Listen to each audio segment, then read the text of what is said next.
I'm in a holding pen with about 45 other dudes, and every hour or so, that number increases by like 5. There was only standing room up in that joint. There were 2 benches that met in the corner like a right angle or half square. Normally about 18 to 20 could fit, but since people were stretched out on all 4 ends, only 10 or 12 could fit.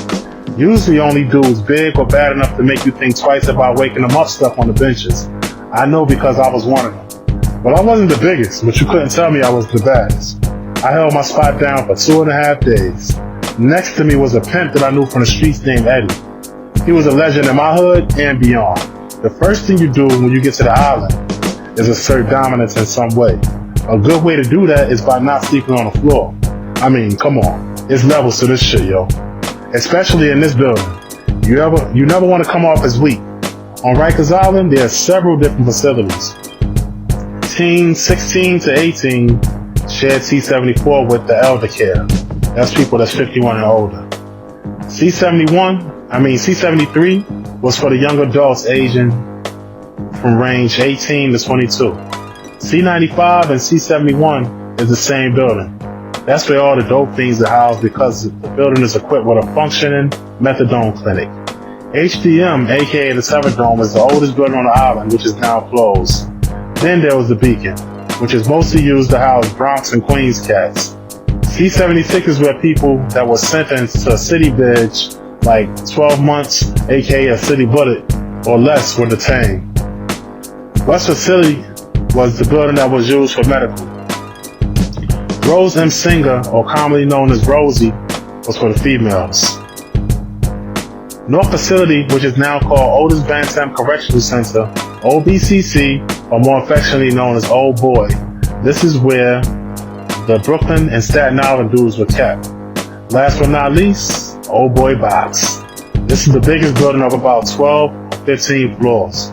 All the names of the buildings were changed to reflect the memories of some officers that were killed in the line of duty. Myself, the unapologetically Brooklyn cat that I am, wound up an Old Boy. I was familiar with the situation and everything that came with it. The sounds, the smell, as well as the action. Whatever this trip entailed, I was abso-fucking-lutely there for. 2 dudes had joined us in the pen, a black dude and a Puerto Rican cat. They both had a pretty swaggy appearance. They wore North Face coats, Jabot jeans, and spanking brand new Jordans and some gold fronts. When the officer had asked them if they wanted to put their chains into property for safekeeping, they did all but laugh in his face. Anyway, as soon as they walked in, they got extremely reckless eyeballs from everyone. A short, stocky, light-skinned dude that had a skin fade with deep waves and a chipped tooth had approached them with questionable intentions. He had a keloid scar on his left cheek, but that's not what gave him that intimidating appearance.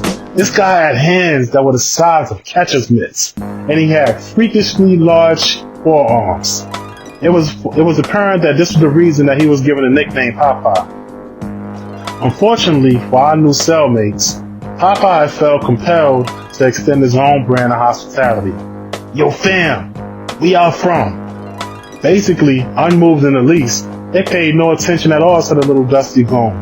At that point, he moved closer. But now he was accompanied by 3 other goons. Aight, since y'all can't talk, y'all can just come up out them Jordans and that shine, son. They looked at each other and busted out laughing. The crazy thing about it was that Pimp and Eddie knew these cats. At this point, I had seen enough. I started to get up and deal with these clowns, but Eddie held me back and said, hold up. The black dude had finally spoke as he and his boy had taken off their coats, put their watches and their jewelry in their coat pockets, and then hung them in between the bars. Okay, my nigga, everything that you want is hanging on the gate. Get past me and my mans, and you got it, said the black dude. So they both squared up like they were ready for war, as Popeye and his crew had taken the bait. By this time, I was already up. I stay strapped up for times like this. I spit my gat out my mouth. When I say gat, I mean single-edged razor. And I crept on a distracted and occupied Popeye, and I ripped his ass out the frame. I gave him a matching $150 on the right side of his face, from his chin to the back of his ear. Then I punched that shit and it blossomed like a pink cauliflower. All y'all niggas get the fuck on the gate. I said, and that meant like go stand by the entrance and wait for the officers so that you could sign into protective custody, or else. Papa was screaming like he was on fire while holding his face and yelling at the top of his lungs, CO! CO! So I'm thinking that it's all over. I went to the sink to rinse my blade off so I could stash it before the guard came. But you know nothing is ever that easy. This big ass nigga got up off the far end of the bench. He had to be almost 7 feet tall. He had a big ass head, big ass chin, and jaws to match. His head was shaped like the number 8. He was light skinned, probably mixed, with big crazy looking crossed eyes and little brown spaced out teeth. He got up and stood there looking at me all crazy like. I said, listen big fella, my guy don't discriminate, you can get it too. He had responded in the deepest, dopest, perfectly suitable voice for him. You think you the only one with heat, little man? He reached into his butt and uncheeked a scalpel blade wrapped in electrical tape. It was about the size of a quarter, but we all know what they were capable of. Those jammies cut to the bone. There was something about the way that he called me little man that really irked me. So I pulled my hood over my head, then tied it and just squared up. Stop singing and start swinging in Sasquatch. He had headed across the pen towards me, and I just knew I was about to die. But it wouldn't be without a fight though. All of a sudden, I was all alone. Well, that was the feeling. That was until I saw the black dude dive at the giant's feet, hitting him low. A split second later, the Puerto Rican dude had drop kicked him in the chest, hitting him high. With a loud thud, that big motherfucker had connected with the floor face up. That's when my size 13 beef and broccoli Timberlands had connected with the side of his big ass head. Then with my trusty gap, I put a split down the middle of his face like 2 butt cheeks. He laid there screaming and holding his face and kicking like a gigantic baby. I remember thinking to myself how big his feet were. Damn, those shits must be like a size 20 or something. Moments later, officers came into the pen with full riot gear. By this time, I'd already stashed up.